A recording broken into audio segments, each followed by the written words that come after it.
Hola, muy buenos días. ¿Qué me dirían ustedes si yo les dijera que existe una manera para que ustedes se vuelvan personas más difíciles de engañar, más difíciles de manipular a través de información falsa o de información sesgada? Porque piensen ustedes que la situación de todos nosotros actualmente es muy diferente a la situación de, por ejemplo, una persona hace 50 años o 100 años. Piensen en sus bisabuelas, bisabuelos, tatarabuelos.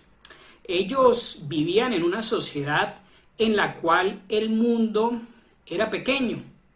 Ellos quizá tenían una radio donde podían escuchar de vez en cuando alguna noticia, o tenían la posibilidad de acceder a un periódico de pronto y conversar con el vecino en la esquina de alguna cosa que había pasado ahí, en el barrio. Y poco más que eso. Entonces realmente la información a la que tenían acceso era pequeña, era limitada en su alcance, en su cantidad.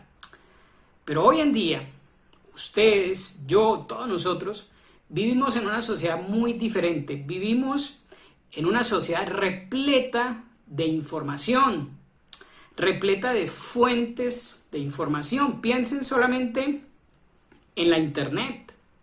Piensen en esos océanos de información disponible en internet, en las redes sociales, en la web, en Google.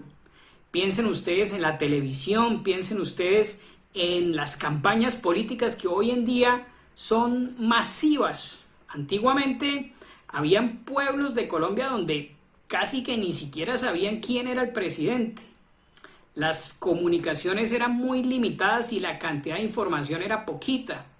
Hoy en día eso ya no existe. Estamos constantemente bombardeados por información de todo tipo y por miles de medios. Y existe el riesgo de que personas con segundas intenciones, sin escrúpulos, intenten siempre engañarnos, manipularnos con información falsa o con información a medias, convencernos, por ejemplo, un político, convencernos de votar por él en las elecciones, siempre a través de discursos engañosos, de verdades a medias. Y también pasa en los medios de comunicación. Piensen ustedes en toda la cantidad de mentiras y noticias falsas que diariamente circulan en las redes sociales. Entonces es una realidad que actualmente estamos bombardeados por muchísima información, y también es una realidad que gran parte de esa información es tendenciosa, malintencionada, y viene con el propósito muchas veces de engañarnos, de manipularnos, de taparnos los ojos y de lograr nuestro voto, que compremos un producto, etcétera, etcétera. Entonces, les repito la pregunta: ¿qué me dirían ustedes si yo les dijera que existe la posibilidad de convertirnos en personas menos fáciles de engañar y menos fáciles de manipular? Pues bien, esa posibilidad existe y tiene nombre propio, es el pensamiento crítico.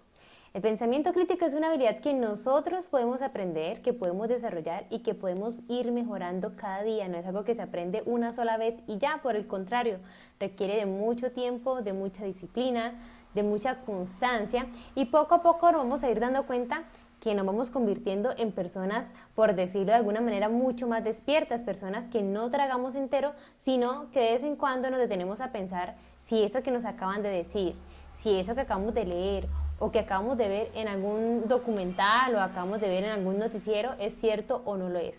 Lamentablemente, hoy el pensamiento crítico está tan olvidado que muchas veces se aceptan afirmaciones como si fueran verdades absolutas, incluso sin la necesidad de que se nos den argumentos. Así de debilitada tenemos nuestra atención, se nos engaña y ni siquiera se esfuerzan. Estamos convencidos de que el pensamiento crítico es el antídoto contra todos esos intentos de manipulación y contra todos esos intentos de hacernos tragar información falsa, información a medias, con el propósito de manipularnos. El pensamiento crítico es la vacuna. Hoy que tanto estamos hablando de vacunas, creemos que el pensamiento crítico es la vacuna que nos puede inmunizar contra todos esos intentos de manipulación. En el Internet pueden encontrar ustedes cientos de libros acerca del pensamiento crítico. Mi compañera Diana y yo hemos revisado la mayoría de todos esos libros y son libros muy buenos. El defecto que de pronto hemos encontrado en algunos es que se concentran demasiado en aspectos teóricos. Algunos libros muy buenos, pero demasiado concentrados en aspectos teóricos de pensamiento crítico. Y por otro lado, otros libros se van al otro extremo y son muy prácticos. Entonces son libros que casi que desde la primera página ya te empiezan a poner ejercicios y ejercicios. Claro, son libros muy buenos, pero les encontramos como ese defecto. Nosotros queremos, a través de breves videos, abarcar ambas cosas. Un poquito lo teórico, porque es necesario saber de dónde viene el pensamiento crítico y también es necesario conocer algunos aspectos, al menos básicos, de la psicología del pensamiento, por ejemplo. Entonces queremos brindarles algunos aspectos teóricos en lenguaje sencillo para comprender bien de dónde viene esto del pensamiento crítico, pero al mismo tiempo queremos que sea algo práctico. Entonces constantemente estaremos pidiéndoles que revisen algunas noticias, que revisen algunos textos, que revisen algunos discursos para ir practicando, para ir mejorando esa habilidad de detectives del pensamiento crítico. Creemos que esa manera de unir lo teórico con lo práctico es tal vez el mejor camino para irnos ejercitando y conociendo el pensamiento crítico, que como les dije es sin lugar a dudas la vacuna contra todos esos intentos de engañarnos y de manipularnos.